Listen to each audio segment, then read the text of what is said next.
Sure. Minister Fine, at this conference, we're hearing that Europe has already reduced its energy demand 30%. They may be on track to take it another 70% by 2050.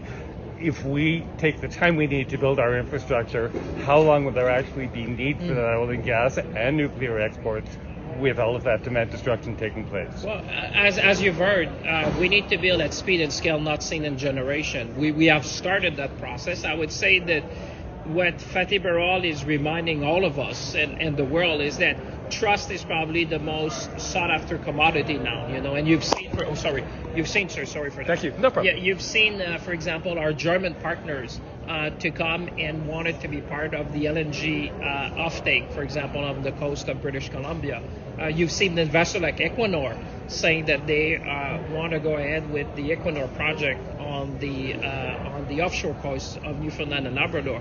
And I think you'll see more of that. I can tell you, I sit at the G7 with my colleagues, and what he said is just a reflection of what you hear in these meetings, in the sense that, the nexus between energy security today, economic security, especially in the world of AI, and national security is coming into one. So therefore, countries are looking beyond just efficiency. They're looking about resiliency, because if your national security depends on an energy partner, as the world energy architecture is being redesigned, those are very profound words. You're talking to the person whom pretty much every head of state and government consult today and over the last decades, when he said that the world energy architecture, those are not small words. Those are not incremental capacity. Those are not nice to do. They're saying basically that you have the greatest revamp in architecture that you will see because of what the world is facing now. And I always kept going to the fact that, what you're seeing in the Middle East today with the Strait of Hormuz is that geography doesn't change much and people don't change much either. So the challenge you're seeing is likely to remain a risk area for a lot of countries. So therefore, it is not surprising that if you're planning the next 30, 40, 50 years, you're going to look and say, okay, who can provide me that resiliency and the trust that I need to build my economy? Because think about that, for some countries in Europe, it's their economy. A number of them have been relying on Russian gas for decades. They've been through that. So now they're looking and say, okay, as we're redesigning the energy infrastructure of our country, who can we partner with? And I would say Canada is top of mind, not only for partners in Europe, but I would say same thing in the Asia Pacific. You spoke in the fireside chat, Mr. Minister, about exponential thinking. How does LNG, given our recognition that there are structural decline in the offing coming at some point, how does exponential thinking fit in with an LNG strategy that we're currently building? Well, I would say the world is a big place. Some countries will be able to adapt quicker, for example, to move towards electricity, for example. But I would think that there would be decades of demand with respect to LNG. Alberta, I'm going to Jasper now. Are you going to the Gambia? No, I'm going to be in Jasper. You're not at any Gambia? What do you do in Jasper? I'll be in the vicinity, but I don't know exactly where I'm going to be in town. Thank you very much. So we are here in gorgeous Montreal, my hometown, at the Palais des Congrès for the International Energy Agency's Global Energy Efficiency Conference.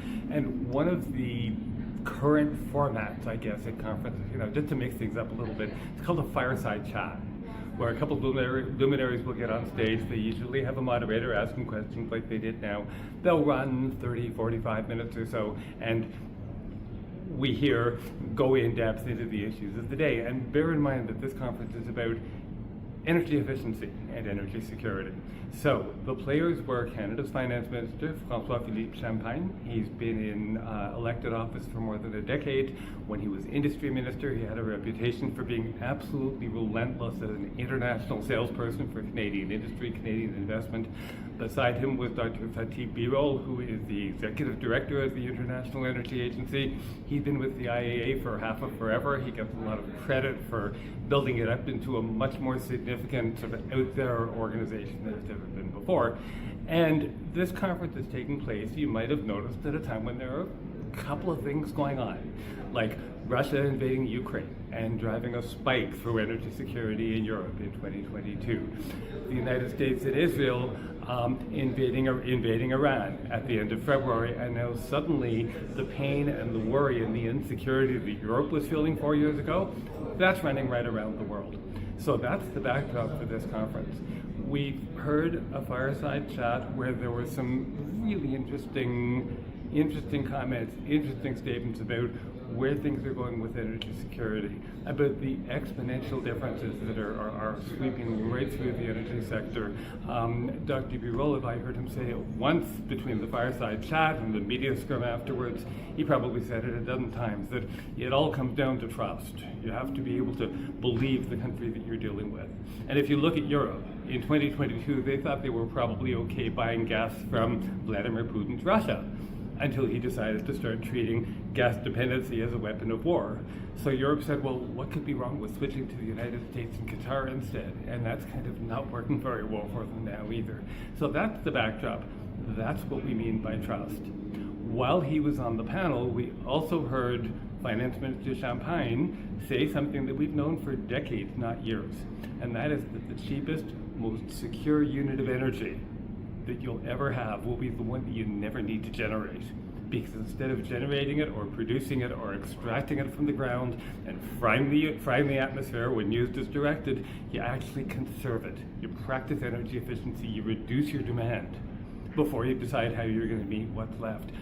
Minister Champagne, to his credit, said that from the stage. But almost everything we heard in this session was about energy supply. And everything we heard in the media scrum afterwards was about liquefied natural gas exports. My God, oil exports in 2026, more nuclear development in Canada. And what we kept hearing from Dr. Birol all the way through was that that's the definition of trust, which is kind of an interesting twist for a conference that's supposed to be about energy efficiency. So one of the really interesting and important things we're hearing at this conference over the last 24 hours is that Europe has already reduced its energy demand by 30%. And one of the plenary panelists from earlier today was saying in a more detailed interview yesterday that there's a belief that Europe can cut another 70% out of that remaining energy demand by 2050. So in the media scrum, this back and forth, it was all about energy supply at an energy efficiency conference, go figure. We thought maybe it wouldn't be a bad idea to ask the finance minister responsible for Canada's economy how numbers like that, 30% and 70%, which is spectacular, and if you get it wrong, it's cataclysmic. To ask the minister how that fit into Canada's definition of an energy superpower. If there's anything to know about Ois-Philippe Champagne, he's a smart guy. He does his homework, and like any cabinet minister, he does his homework within his portfolio. When we asked him about the 30% and the 70%, and he answered about everything but, it was so clear that a real understanding of the gargantuan potential of energy efficiency is not on the agenda, is certainly not on the talking points for anybody in the Department of Finance of Canada, which once again, let's remember, is responsible for the direction, the health, the sustainability, the resilience, another word around here, of our country's economy.